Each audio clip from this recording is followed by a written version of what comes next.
Well, perhaps the question that needs to be answered is, who is in charge in Mexico?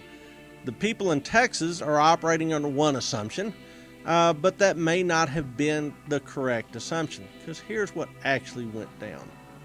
All right, Santa Anna is asked by the Federalist to remove Bustamante, because Bustamante and his centralist proteges are busy cracking down on federalism all over the country. So, they do. Santa Anna raises an army from his stronghold in Veracruz and Jalapa and Manga de Clava. They move on to Mexico City. Bustamante thrown into exile. Okay. Problem is, Santa Anna is not a federalist, nor is he a centralist at this point. He is merely Santa Anna, el caudillo. So, what he does is he picks somebody to be the new president of Mexico, and he settles on Gomez Farias.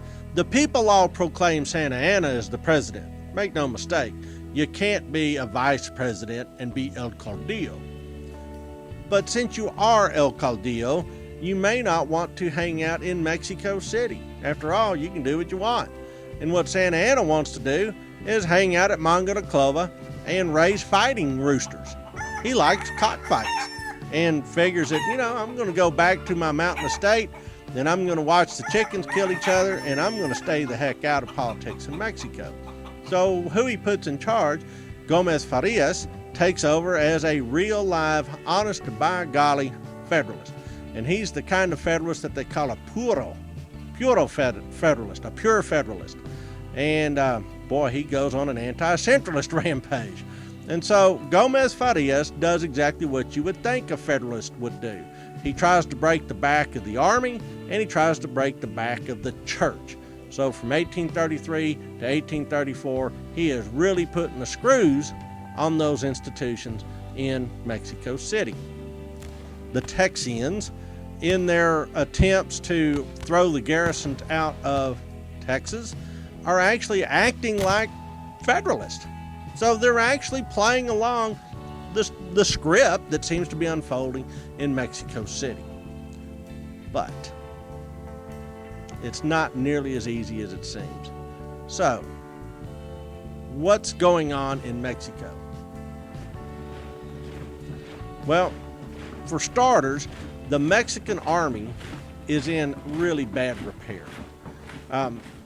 When Iturbide announced the Mexican Empire in 1821, he essentially inherited the old royalist military system.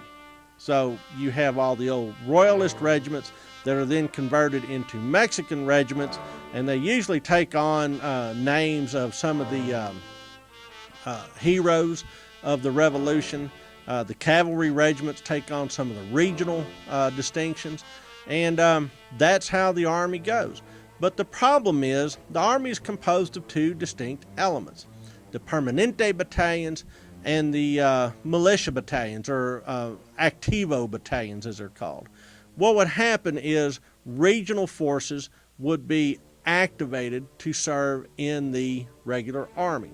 Sort of like a National Guard unit today being activated in times of war or natural disaster. The difference is, as Mexico has coup and counter-coup, all of these militia regiments end up becoming sort of permanently activated. So you had line regiments, the regular organizations, and they're supplemented by the activo militia, but the activo militia is never allowed to go home. And the only way to sustain this is by a lottery of draft, and young men are being forced out of the villages of Mexico to serve into this Mexican army that never will disband, that always seems to be turning against its own government. It's a mess.